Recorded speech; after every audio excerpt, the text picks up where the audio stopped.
GhanaPoliticsOnline.com. Do you see the disappointment in the eyes of parents whose work met the entry requirement but could not be placed because government is trying to control the number of admissions because of the cost?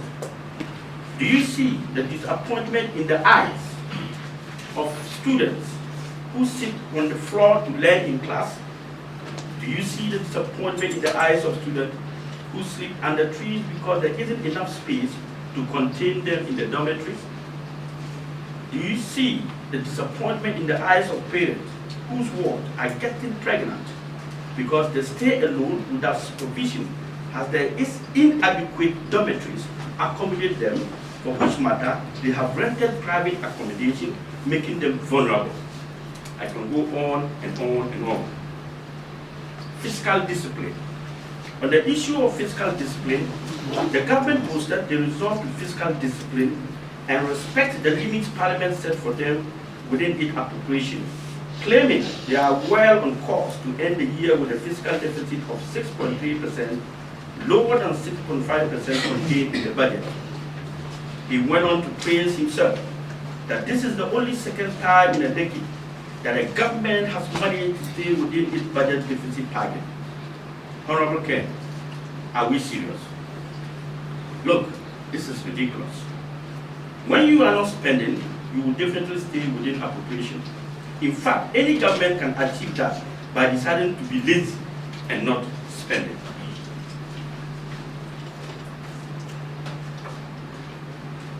Achieving the impossible.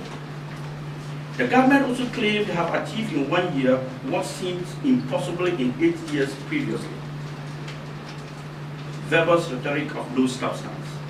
If you claim you have restored macroeconomic stability, renewed confidence in the economy, provided reliable electricity supply, returned to robust growth, with a real GDP growth of 7.8% in the first half of 2017 against 2.7% in 2016, there will surely be hard questions to answer. What confidence has the NPP restored in the economy when international rating agencies have downgraded Ghana? I mean the recent World Economic Outlook report, which downgraded Ghana has not been business friendly. The Danish embassy recently lashed at us, stating corruption is carrying away investors from Ghana. So what was the finance minister talking about? Why has the ESNA board failed woefully after we extravagantly splashed a whopping 177 million Ghana cedis on administrations alone? Thank you. Something is just not right. Really. What is not right?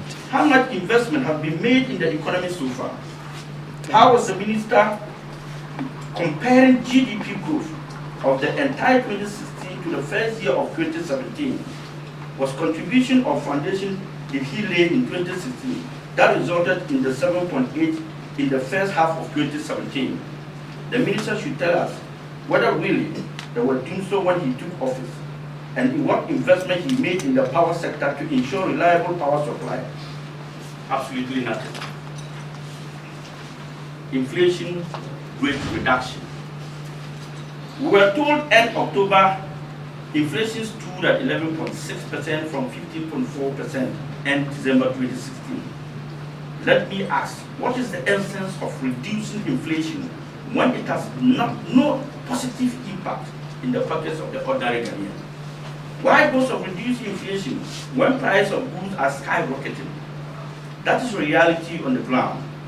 The reduction in inflation is meaningless unless it is impactfully positively on the price of goods and services as well as the purchasing power of the citizen. Even at 15.4% in December 2016, commodity prices were lower compared to the NPP low inflation that resulted in high cost of living. Policy rate reduction. This bragging of bringing the policy rate down to 21% from a peak of 26% in 2016 is most absurd and should not be mentioned as an investment. Sorry, as an achievement. That is a beer parlor propaganda the finance minister played on us. Indeed, it has rather exposed a lazy government that refused to spend in order to prevent the banks from lending. Whilst they are not lending, because people don't go for loans, what else can they do rather than be compelled to reduce the rate to entice them to borrow? Maiden 15 years bond. The dubious $2.25 billion bond, questionable bond, is too much an embarrassment to be mentioned among the so-called achievement of Akufo-Addo. Wasn't it a bond he issued in 4 hours to his friends and associates without involving the Attorney General? As Ofori-Atta answered the charges against his fraudulent issuance of bond lodged with the Chirac, has he disclosed to us who the 5% investors who subscribe to the bonds are? When the court tries to call itself white, we must find out why.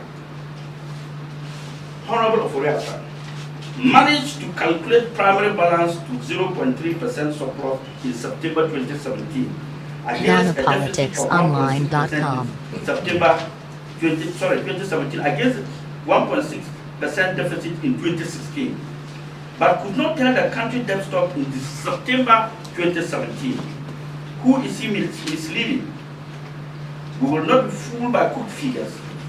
Every antecedent figures should be provided to enable us to appreciate his false claim. To me, the finance minister is practicing creative accounting and window dressing. That's all.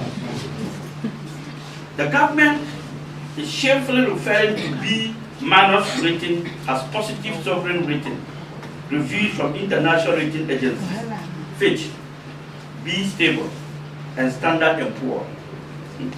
Very interesting. The MPP is now desperate for credibility to the extent that anything goes. This is completely laughable. Like the president said, ha ha ha ha ha. The minister deliberately forgot that Ghana was recently downgraded by the same agencies. I am also shocked the government said it successfully completed the 4th IMF ECF program review and achieved positive development in the oil and gas sector.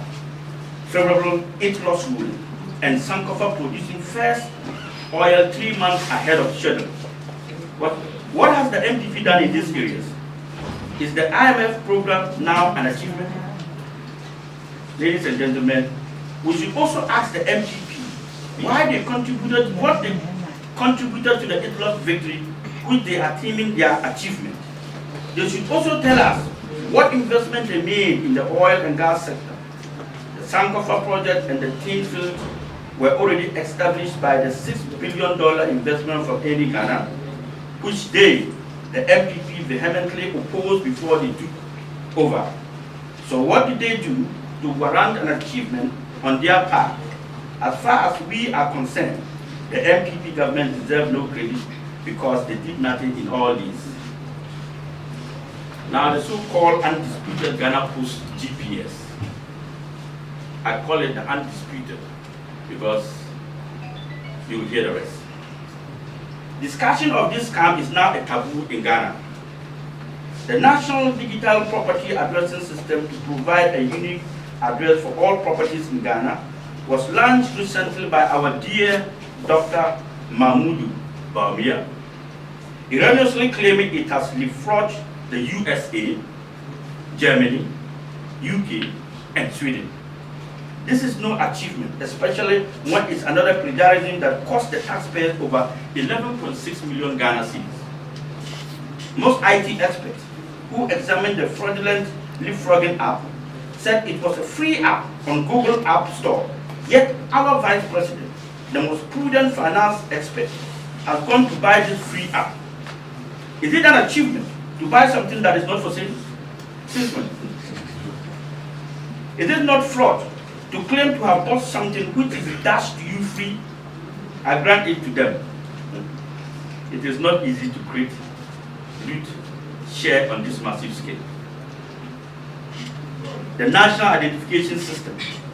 The National Identification Scheme was already done last year by the previous government. What the MPP is doing now is to roll it out. It would be sensible to give some credit to the previous government for the great work they did. But as usual, the MPP is taking credit for work it did not do. What is now surprising is that after President Nana Addo got the first card, the country must now wait till next year, July, to start getting our cards. Much ado about nothing. Teachers and nursing trainee allowances.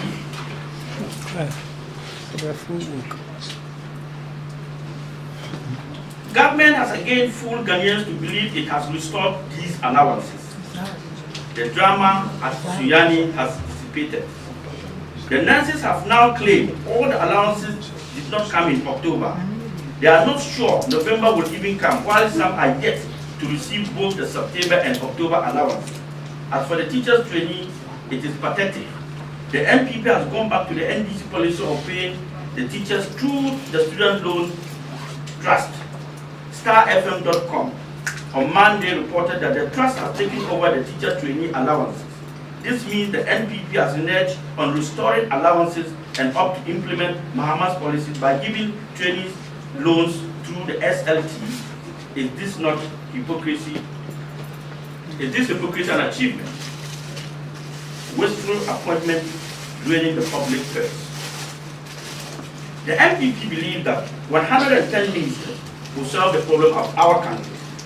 Their philosophy is that 110 men must impregnate one woman so that they can have more children, instead of one man impregnating 110 women.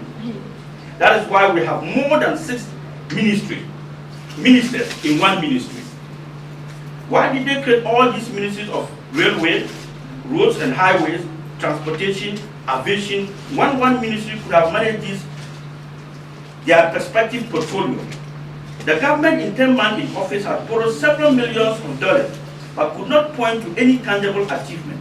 They have not initiated any new relevant project, but rather the ones begun by the previous regime. It is worth to note the following. The Asampa budget could not pay DKM customs. The Asampa budget couldn't build a single hospital. The Asampa budget couldn't build a single school. The Asampa budget GhanaPoliticsOnline.com. The Asampa budget could not reduce light bill.